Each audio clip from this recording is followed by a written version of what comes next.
Europe 1. Le grand direct des médias, Jean-Marc Morandini. Et le fait média du jour, c'est donc le retour très médiatique, peut-être trop, de Florence Cassé en France. La jeune femme a fait le tour des rédactions. Les éditions spéciales se sont succédées. Renaud Revel, bonjour. Bonjour. Vous êtes rédacteur en chef à l'Express. C'est vrai qu'elle a été accueillie telle une star depuis hier. Une déferlante proche même de la saturation, telle une Ingrid Betancourt ou des journalistes otages revenus du Liban ou d'Afghanistan.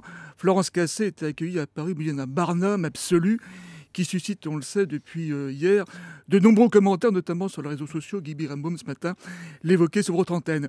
Il était noté quand même que ni TF1 ni France 2 n'ont tenu à retransmettre l'arrivée à Roissy de la jeune femme, comme s'il y avait déjà hier une certaine gêne quand même à lui dérouler le tapis rouge. À noter également que François Hollande et Nicolas Sarkozy, qui devaient être sur le tarmac, n'ont pas fait le déplacement et seul Laurent Fabius donc a représenté le gouvernement.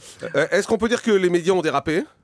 Oui, écoutez, si chacun peut se réjouir de l'élargissement quand même de cette jeune femme, la presse serait en droit de s'interroger quand même sur les nombreuses zones d'ombre quand même qui entourent cette affaire. Rappelez-vous, il y a 7 ans, elle a été interpellée au milieu d'un groupe dont les exactions, en tout cas, ont été en revanche prouvées et jugées au Mexique.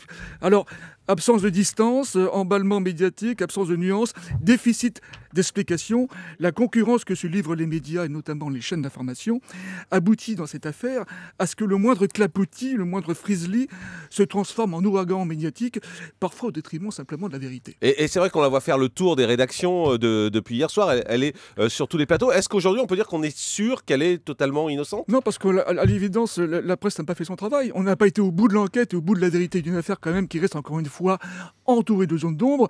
Et ce qui est encore le plus choquant, c'est qu'on a appris ce matin quand même qu'un livre est à paraître et que des éditeurs ont déjà signé des contrats d'édition avec cette jeune femme qui a apparemment, en tout cas, au-delà de tout ça, a en tout cas très bien travaillé son image médiatique en sillonnant les plateaux de télé et de radio durant à peu près 24 heures. Merci beaucoup Renaud Revel.